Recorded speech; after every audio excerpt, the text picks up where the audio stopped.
11 de la mañana, 20 minutos. Estamos de vuelta con la voz de los que sobran.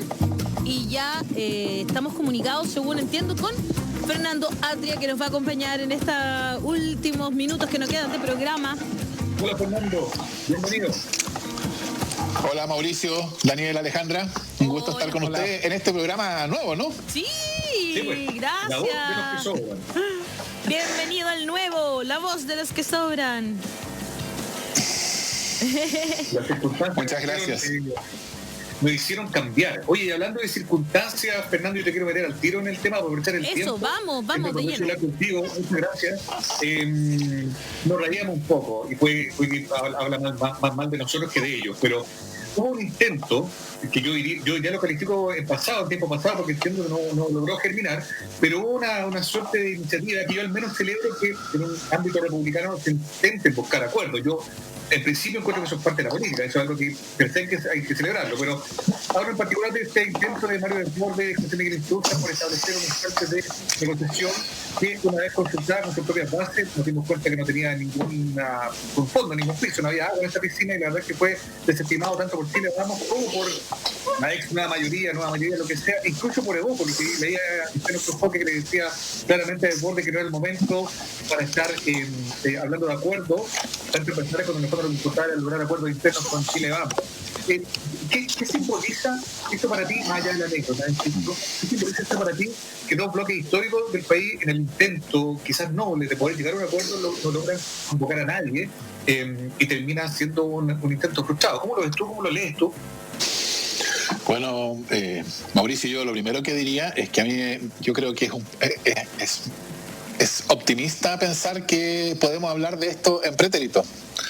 Yo creo que esto no es una cuestión que haya terminado, aunque claro, yo esperaría que no va a tener destino. Pero, por otro lado, la verdad es que no es nada nuevo. O sea, esto es lo que hemos visto por 30 años. De esto se trata la política binominal, ¿no? Hubo primero un intento, unas sondas enviadas por el gobierno a través de declaraciones de Chadwick, de Blumel, después del propio presidente, sobre la suspensión del plebiscito, o por lo menos correrlo de nuevo de plazo, de momento. Sí. Y eso no flotó.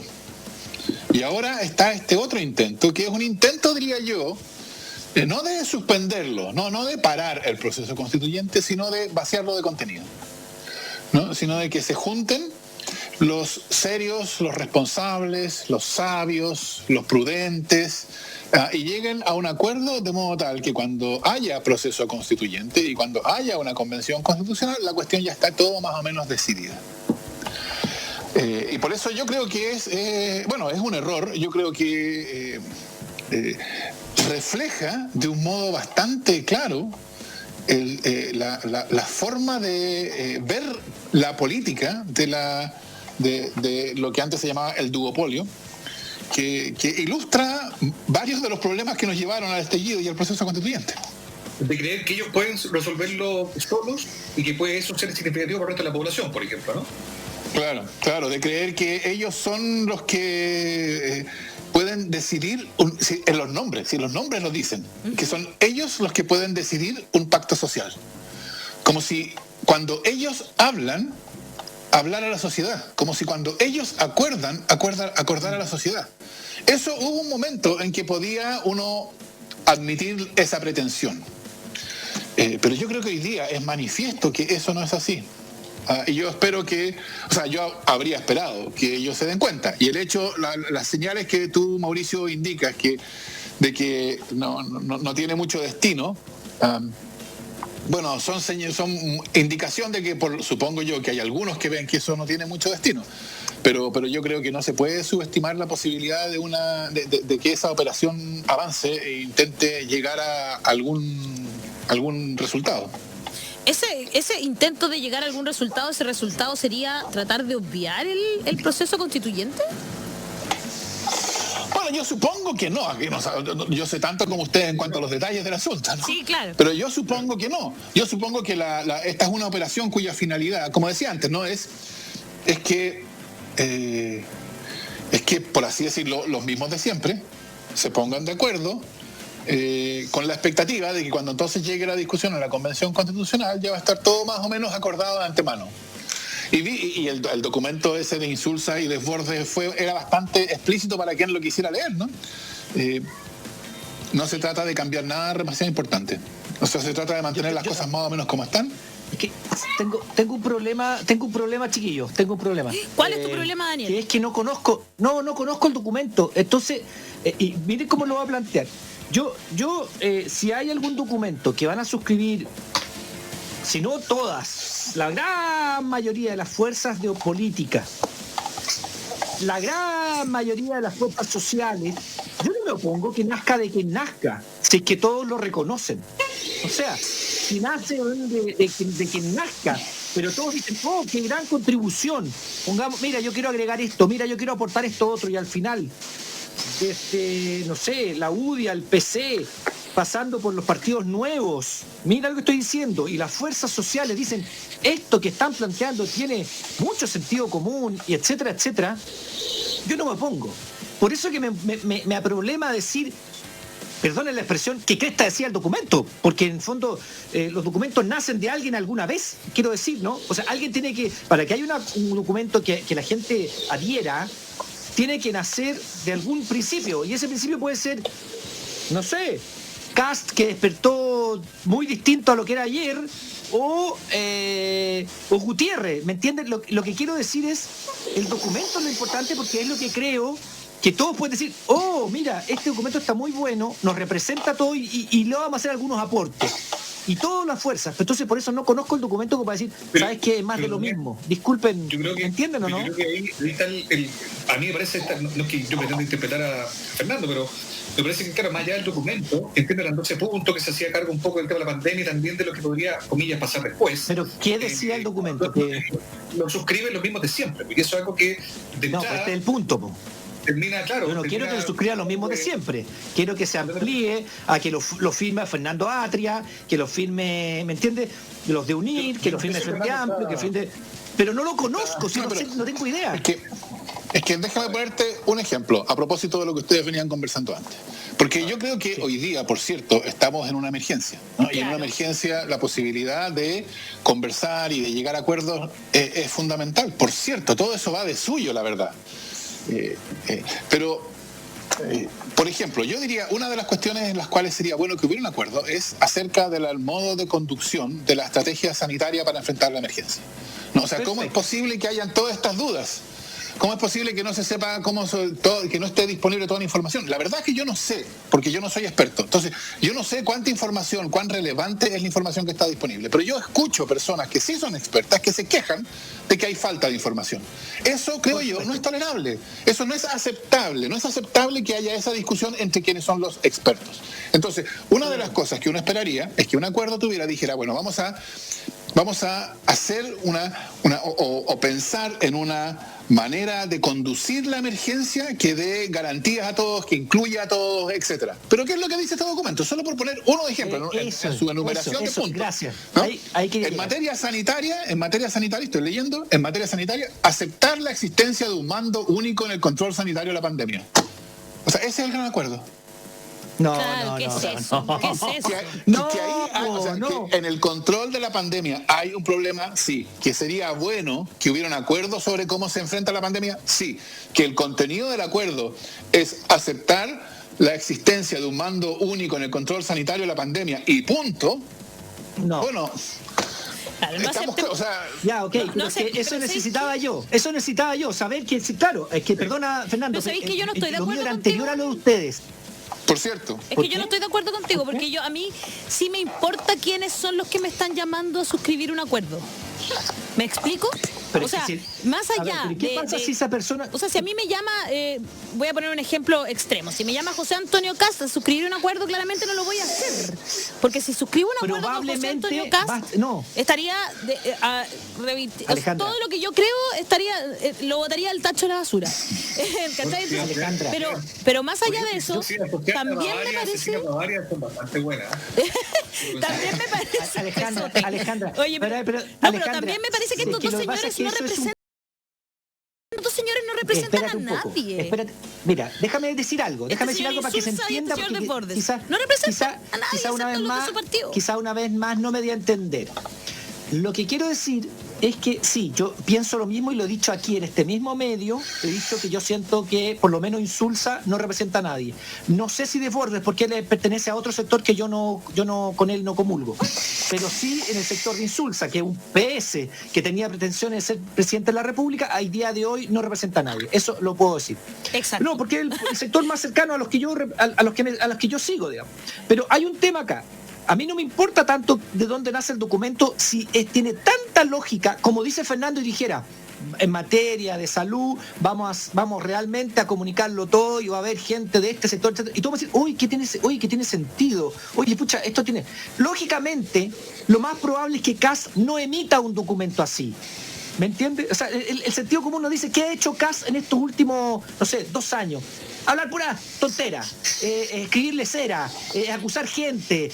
Entonces uno ya dice, ya de partida. Pero si a mí me dicen, oye, mira, Insulza y Desbordes hicieron un documento, se lo pasaron a Fernando Atria, y Fernando Atria dijo, chuta, tiene harto sentido esto.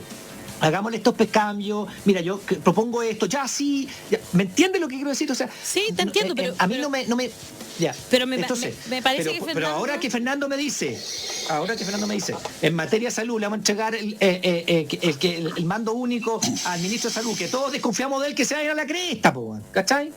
Eso Oye, es lo que Fernando, trato de decir. ¿a ti te importa o no te importa quiénes son los que están llamando a suscribir este pacto? O sea, yo creo que las dos cosas se conectan, porque a diferencia de una discusión académica, en la política, lo que en la academia se llama la objeción ad hominem, o sea, quién es el que dice las cosas, importa, ¿no? O sea, si saliera Kast defendiendo los derechos humanos y los derechos sociales, yo diría, aquí hay gato encerrado. ¿Por qué? Claro. Porque las personas tienen una historia en política, cuando habla alguien en política, quien habla es alguien con su biografía y su historia. Y por eso yo creo que no hay nada de raro en cuál es el contenido de este documento, dado el tipo de personas que lo firman. Lo firman Insulza y lo firma Desbordes. Y entonces, por supuesto, cuando uno lo lee, uno se da cuenta de que es el tipo de documentos que firmarían personas con las biografías de Desbordes y de Insulza. Por supuesto, nada de esto implica negar que a veces es posible que la gente haga cosas inesperadas. Está bien, todo eso puede pasar, pero es inusual. Entonces lo que uno ve en este documento, sí. Entonces por eso yo tomo lo de Daniel, cuando Daniel decía, bueno, si este documento además fuera firmado por otros, con otras biografías, bueno, entonces sería un documento distinto, pero probablemente su contenido sería distinto. O sea, yo creo que las dos cosas, cuando uno habla políticamente, las dos cosas van juntas. En la academia, uno hace la distinción entre quien dice una idea y la idea misma, y uno ataca a la idea o comenta a la idea y no quien la dice. Pero en la política, el que hace cosas siempre es alguien con una historia, con una biografía que permite que los demás digamos, esto que está haciendo es algo que corresponde o no corresponde, que tiene una segunda intención o no tiene una segunda intención, etcétera. Mauricio tiene una pregunta para Fernando. Y nadie representa mejor la política binominal y los 30 años. Nadie representa mejor, bueno, que Insulza y Desbordes. Sí, y Insulza principalmente, sí. ¿No? Mauricio. Sí, Fernando, yo te quería preguntar, yo te sigo hace mucho tiempo, pero siento yo de los temas que el escritor ha sido muy activo desde el último trimestre del año pasado, por así decirlo, 18 de octubre en adelante, el tema del proceso constituyente, ¿no? Una discusión que a raíz de lo que estamos viendo quizás ha sido relegada a un plano secundario, digamos, ¿no? Y no por eso ha dejado de ser menos importante. Por ahí va la pregunta, hay muchos que creyeron que el tema del estallido social había echado una suerte como de pausa, pero son muchos los que creemos que en realidad está como una suerte de hibernación, ¿no? En un proceso más reflexivo, donde además siento yo que esta misma pandemia, esta crisis de la autoridad y todo lo que hemos visto, no ha hecho sino evidenciar la urgente necesidad de discutir al menos, ¿no? O de plebiscitar la opción de tener una nueva carta, una nueva casa, ¿no? Para poder seguir hacia el futuro. ¿Cómo sientes tú que se ha ido perfilando esa discusión? ¿Sientes que ha perdido peso el tema de la discusión constituyente? ¿Sientes que se ha ido agudizando? ¿Ha adquirido nuevos matices? ¿La gente se ha desapegado quizás emocionalmente frente a esa urgencia? ¿Cómo lo estás viviendo tú? ¿Cómo lo sientes tú respecto a la ciudadanía sobre ese asunto? Bueno, yo creo que ahí yo diría dos cosas. La primera es que hoy día hoy día hay un problema que es urgente y que en algún sentido, pero voy a explicar después cuál es ese sentido, es anterior al problema constituyente, que es el hambre, ¿no? Entonces, hay un problema de necesidad que toma prioridad respecto de cualquier otra cosa. Ahora, eso no quiere decir que esas otras cosas respecto de las cuales el hambre toma prioridad dejen de ser problemas. No quiere decir que dejen de tener efectos. El propio ministro Mañalich lo decía, ¿no? Enfrentar una pandemia en un contexto de desconfianza hacia las instituciones es muchísimo más difícil, hace las cosas más difíciles que en un contexto de confianza hacia las instituciones, por razones obvias. Entonces, no es que el problema institucional o constituyente haya desaparecido y no esté produciendo consecuencias, sí, la está produciendo. Y hace que sean las cosas que son importantes, como actuar ante la pandemia, sean más difíciles y sean menos eficaces. Pero claro, yo diría también, por otro lado, hay una cuestión de urgencia. Y por eso, yo creo, la segunda cosa que yo diría es, habiendo dicho ya eso, es que durante la emergencia yo creo que se han ido haciendo manifiestas muchas de las razones, o más manifiestas muchas de las razones por las cuales el cambio constitucional es necesario. Porque si tuviéramos nueva constitución, igual habría habido coronavirus, ¿no? Igual habría habido pandemia, igual habría habido medidas de aislamiento, igual habría habido crisis económica. Claro. Igual habría habido hambre hasta cierto punto. ¿Qué es lo que podemos pensar que habría sido distinto? La manera en que el costo de la emergencia se distribuye. Y quiero poner dos ejemplos en que está claro que este es un gobierno que tiene que entiende que la manera de servir los intereses del país es servir los intereses del empresariado, ¿no? Primero, ese dictamen de la Dirección del Trabajo, ¿no? ¿Recuerdan ustedes cuando la Dirección del Trabajo dijo en abstracto y en general que las medidas de aislamiento justificaban la suspensión de los contratos? Lo que significaba la Dirección del Trabajo diciéndole a todos los empleadores de Chile, miren, no sean tontos, no paguen remuneraciones. ¿Para qué pagan remuneraciones si pueden no pagarlas? O sea, ese fue, creo yo, un dictamen claramente de clase. Y muestra precisamente dónde está el gobierno, dónde está la política institucional, de qué lado está, de los empresarios y los trabajadores.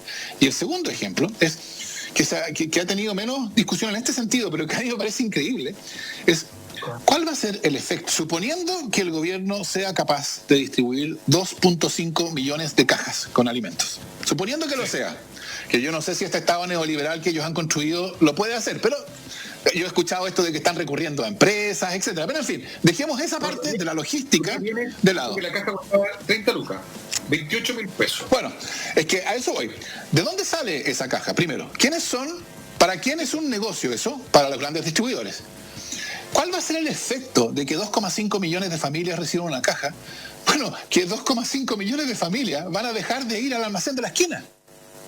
Es decir, esto es una medida que revienta a los pequeños comercios, a los comercios de barrio donde la gente va a comprar el arroz, los tallarines, etcétera, ¿no? Si en vez de eso hubiera habido una renta mínima más alta que el ingreso que se aprobó, entonces se habría satisfecho la misma necesidad, porque es evidente que esa necesidad debe ser satisfecha por el gobierno, o sea, de eso no hay duda, pero se puede satisfacer liquidando de pasada a los pequeños comercios y beneficiando a los grandes distribuidores, o se puede satisfacer fortaleciendo y promoviendo los pequeños comercios.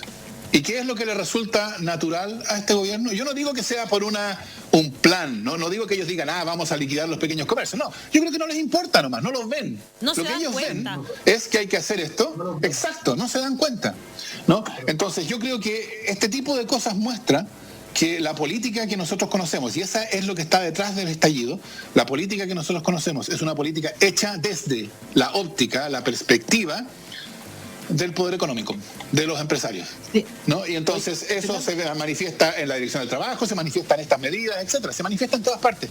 Y por eso yo creo que la emergencia está contribuyendo a hacer más transparente la necesidad de un cambio constitucional. ¿Daniel? Sí, yo comparto con Fernando lo que dice, pero el argumento, que tampoco es tan malo, yo no estoy defendiendo al gobierno, pero el argumento tan malo es: vamos a llevarlos a las casas para que no tengan que salir en la cuarentena. Ese fue el argumento. A ver, estoy planteando lo que ellos han dicho. Ojo. ¿Por qué? Porque si no salen, se quedan en cuarentenados y por lo tanto tenemos menos riesgo de que salgan de la casa a comprarle al comercio pequeño y arriesgarse a pegarse el coronavirus. Entonces, por eso dicen que van a distribuirlo. Te lo planteando, Fernando, yo concuerdo contigo en lo macro, en que este gobierno no es que sea maquiavélico, sino que no lo ve y no le importa, porque él está pensado como para siempre de la línea macro y las grandes empresas y todo. Y lo respecto del dictamen de la División del Trabajo, yo voy más allá que tú. Yo creo que hay ahí una inconstitucionalidad enorme respecto a atribuirse funciones legislativas que no tenía. O sea, la Dirección del Trabajo puede ser acusada, por de pronto ya se le hizo la acusación a la Contraloría y quiero ver qué dice, porque la Inspección del Trabajo, insisto, lo que hace es interpretar normas y no dictar normas. O sea, tenemos una Dirección del Trabajo que tiene más facultades que el Parlamento a partir de ese dictamen. Lo otro es lo que dice el gobierno, que yo puede que esté de acuerdo, tendría que analizarlo más, pero es lo que han dicho ellos, que si les llevamos las cajas, no salen. Bueno, y mientras no le llevamos las cajas, y mientras montamos el aparato logístico, y mientras hacemos todo eso, ¿qué es lo que pasa? Ya vimos lo que pasó en el bosque, ¿no? Porque el problema es que las personas no pueden comer a una semana a plazo. Y pasó en el bosque, en Valparaíso, en muchos lugares, Ojo con eso. O sea, pero todavía no le entregan, dijeron que distribuían ese bono a finales de mayo, ¿no? A ver, es que ahí, o sea, dijeron que lo de las cajas no han dado fecha. Ninguna cosa. No, nada. Y el bono tampoco. El bono no lo han entregado. De hecho, ahora, mira, aquí a través del Twitter, les comento, nos llegó una... Oye, no lo puedo encontrar, nos ha escrito mucha gente, gracias a todos los que nos están viendo y nos escriben y nos mandan cosas nuevas. Recién el 15 de junio, una cosa así sería. Apenas lo puedo encontrar, se los leo bien, porque el 15, aquí está. Esto es a ver, aquí dice, ¿cómo solicitar? Debes contar con tu registro de hogares. Si no lo tienes, ingresa a registrosocial.gov.cl. Debes hacer tu solicitud del ingreso de familiar de emergencia antes del 30 de mayo del 2020 para recibir el primer aporte. Después viene, qué sé yo, si en caso de fuerza mayor no pudieses hacerlo. Luego dice, recibida tu solicitud, revisaremos la información de tus ingresos y la de los demás integrantes de tu hogar para calcular tu situación de emergencia. Y luego dice, el resultado de solicitud será informado a partir del 15 de junio de 2020. Ese es el bono de ingreso familiar de emergencia. Recién informarán a las personas que lo pidan a partir del 15 de junio de 2020 si van a tener o no van a tener este bono.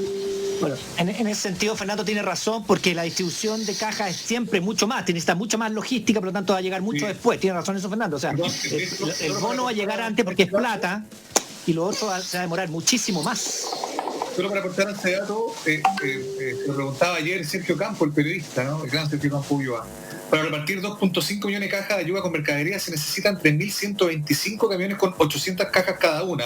Hay que recordar que el ministro Sichel dijo anoche que se iba a ir repartiendo donde fuera más urgente.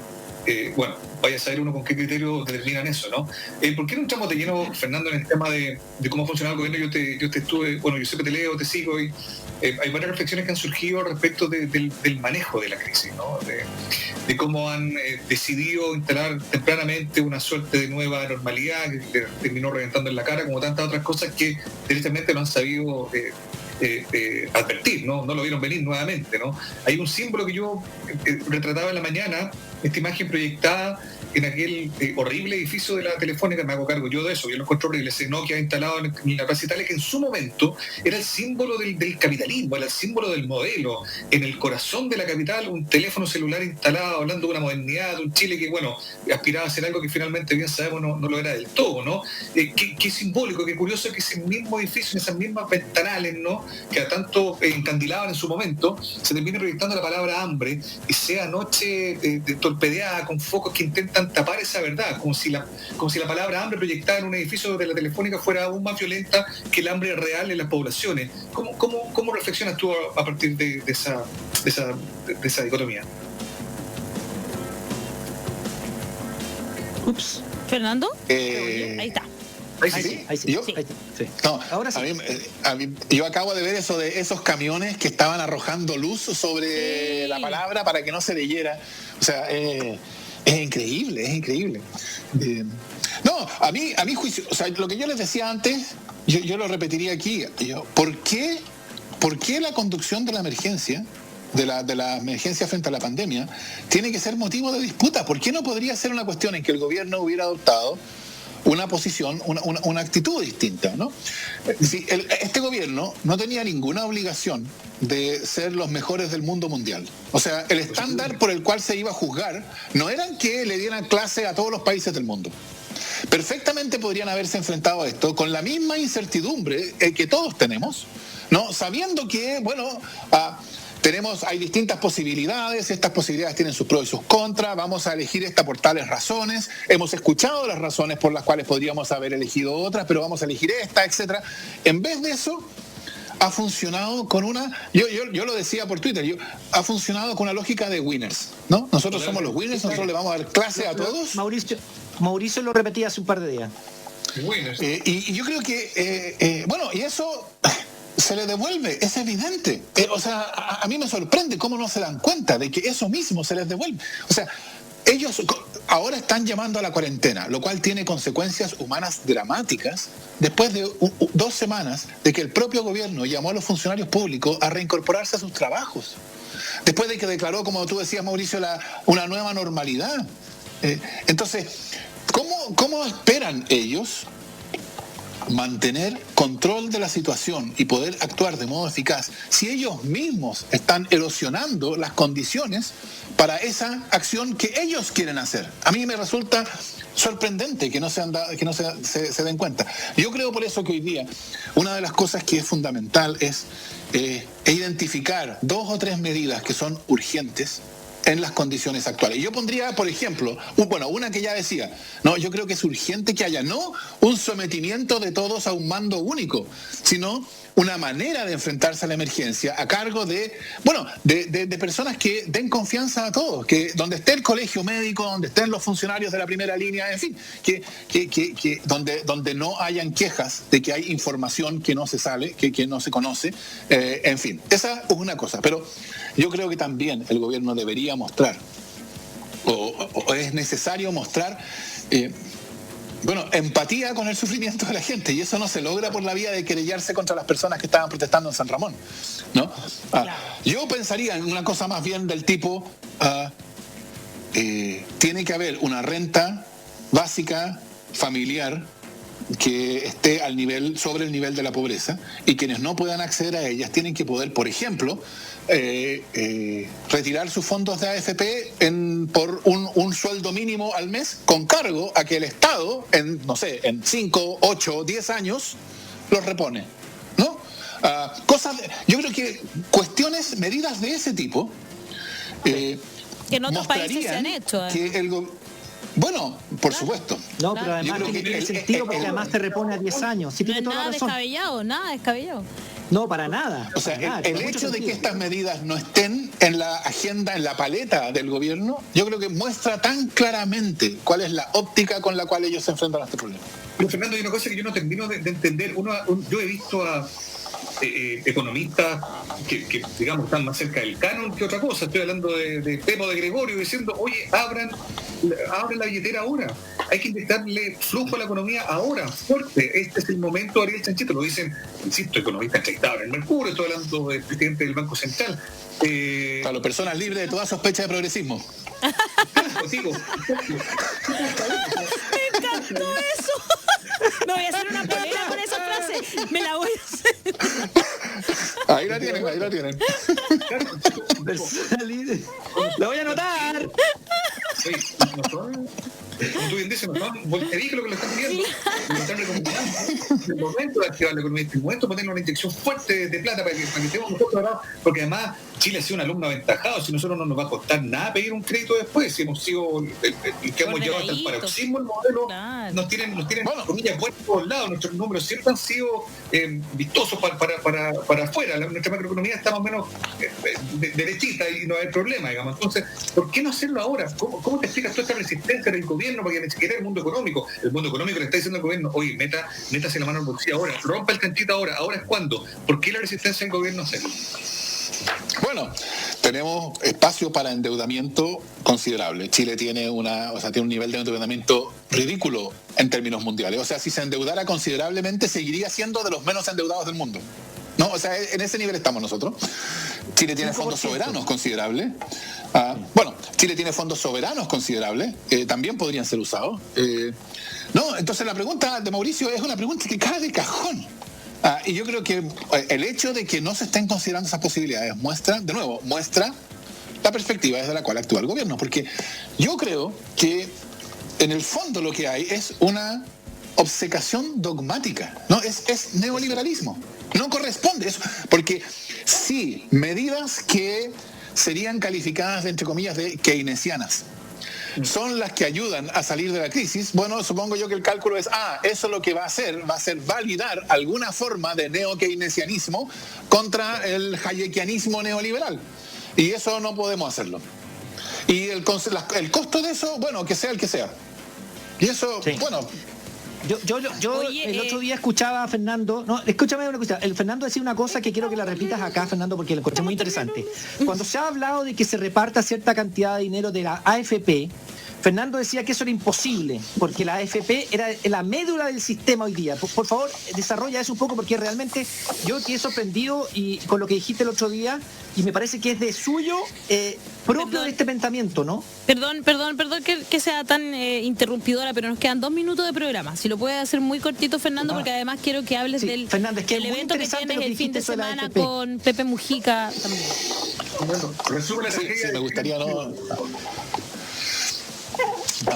yo creo que lo que hemos visto es la importancia que tienen las AFP para todo, ¿no? O sea, las AFP están en el centro de todo. De hecho, llega un punto en que es hasta casi divertido, ¿no? Porque los mismos que hace, un mes decían que las AFP no estaban en la Constitución, que estaban solo en la ley, hoy día están diciendo que el proyecto de ley el proyecto de reforma constitucional, ¿no?, para acabar con la AFP es inconstitucional. O sea, son los mismos. ¿Y qué es lo que muestra eso? Bueno, la necesidad de defender las AFP, porque las AFP son, no porque signifiquen un buen sistema de pensiones, sino porque cumplen otras funciones, que no son funciones de seguridad social, que son fundamentalmente una función de proveer recursos, de proveer de liquidez al mercado de capitales. Entonces, claro, esa es la función genuina de las AFP. Es una función que va en beneficio de las grandes empresas, las empresas que transan en bolsa, claro, no de las pensiones. Y por eso, entonces, yo creo que, que las AFP, que cuando acabemos con las AFP, porque yo creo que lo vamos a hacer, ese día va a haber que llamarlo el segundo día de la dignidad nacional, ¿no? El primero fue la nacionalización del cobre, el segundo va a ser este. Porque es de esa envergadura la cuestión. O sea, de eso estamos hablando. Y por eso creo yo que, nosotros hemos estado luchando en las Cortes de Apelaciones para lograr que se reconozca lo que ellos dicen que es el derecho de propiedad de los trabajadores sobre sus fondos, y hasta el momento no se ha reconocido. Ahora, eso por supuesto no es suficiente, esto no se va a solucionar a través de acciones judiciales, pero yo creo que pone el punto, y lo que estamos diciendo ahora, que las personas puedan retirar la cantidad necesaria de un sueldo mínimo al mes durante la emergencia de sus fondos de pensiones, con cargo a que el Estado los restituya en un plazo de, 5, 8 o 10 años, eso sería una manera de mostrar que las AFP están para las personas y no para las empresas, pero no es así. No es así. Oye, Fernando, muy corto porque tengo que terminar, de verdad. El fin de semana hay un evento con Pepe Mujica de tu partido. Sí.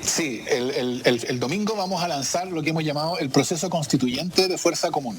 Nosotros queremos hacer en Fuerza Común lo mismo que Chile necesita. O sea, queremos que lo que nosotros decimos en Fuerza Común no solamente lo decimos, sino que tiene que ver con lo que hacemos, ¿no?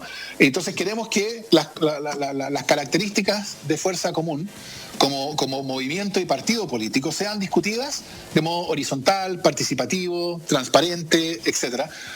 Y para eso vamos a lanzar este proceso constituyente al cual estamos invitando, o que van a participar, no solamente quienes son formalmente militantes, quienes han firmado, sino también quienes ven con simpatía a Fuerza Común. Porque este es un proceso que va a intentar responder una pregunta que creo yo va mucho más allá de Fuerza Común, que le importa a Fuerza Común, pero que va más allá, que es cuáles son las características de un movimiento político que quiere ser, por un lado, capaz de actuar con eficacia, pero por otro lado, que quiere responder al espíritu del 18 de octubre, al espíritu de horizontalidad, de participación, porque hay una cierta tensión ahí, ¿no?, entre poder actuar políticamente con eficacia y ser lo más horizontal y participativo posible. Y esa no es una tensión de fácil solución.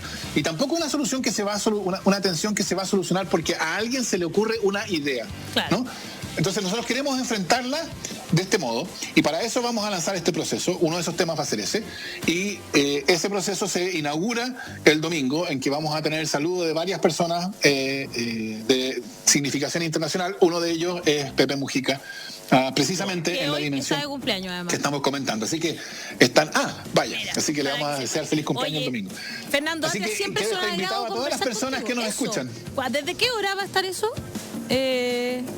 Eso, la hora todavía está siendo afinada, pero estén atentos a las redes sociales, fuerzacomún.cl, Fuerza Común en Instagram también, y ahí por ahí va a estar circulando toda la información.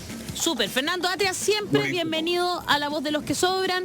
Un abrazo. Fernando. Daniel y Mauricio, invito a toda la gente también a entrar a lavozdelosquesobran.cl.